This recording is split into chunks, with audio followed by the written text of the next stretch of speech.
3 provinsi di Sumatera telah menetapkan status tanggap darurat bencana. Lebih dari 400 jiwa meninggal dunia dan angka ini sangat mungkin untuk terus bertambah seiring dengan upaya pencarian dan evakuasi korban yang masih terus dilakukan.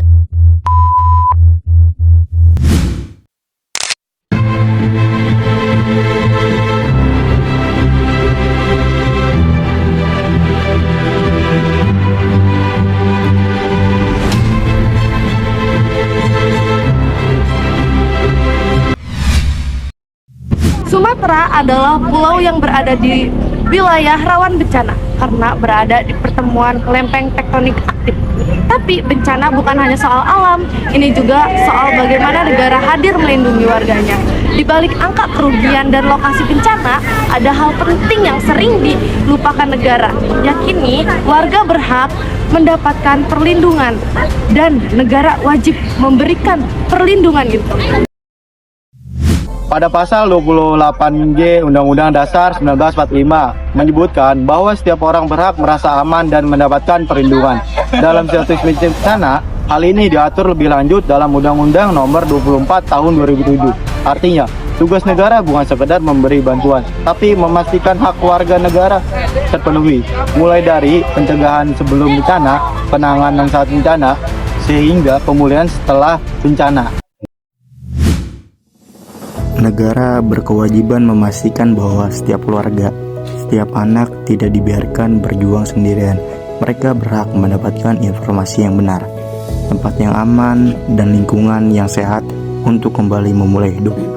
Untuk memastikan hak-hak tersebut terpenuhi, kami sebagai mahasiswa dapat berperan aktif dalam menyebarkan informasi mitigasi yang valid, melawan hoaks, dan mendampingi pemulihan psikososial bagi anak-anak korban bencana.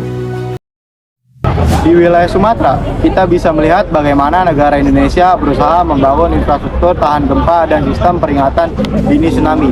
Tapi, tantangannya tetap ada. Apakah bantuan bisa datang dengan cepat?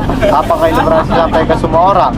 Ketika bantuan terlambat atau terhambat oleh birokrasi, disitulah muncul pertanyaan tentang perlindungan terhadap warga.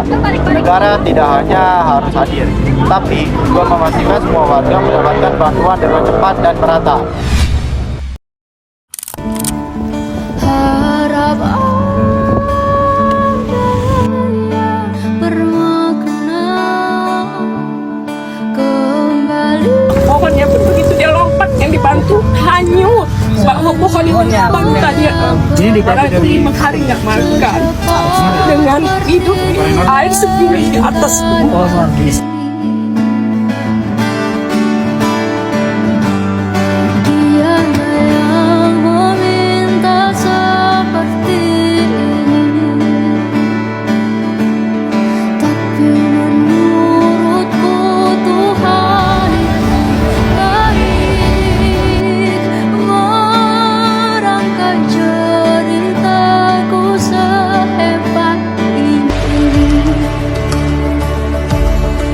Perawatan luka pada pasien-pasien yang mengalami kecelakaan terdampak dari banjir bandang ini.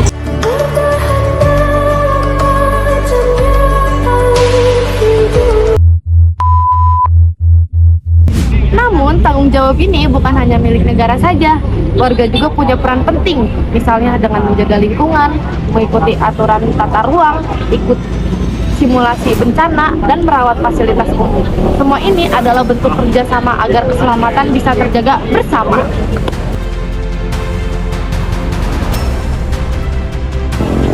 Bencana di Pulau Sumatera bukan sekedar fenomena alam, Melainkan cermin dari tata kelola sebuah negara. relasi antara negara dan warga dalam situasi krisis adalah ujian bagi efektif kebijakan publik. Karena pada akhirnya keberhasilan penanggulan bencana tidak hanya diukur dari seberapa cepat bantuan datang, Tapi dari seberapa kuat sistem melindungi hak setiap jiwa di negara Indonesia.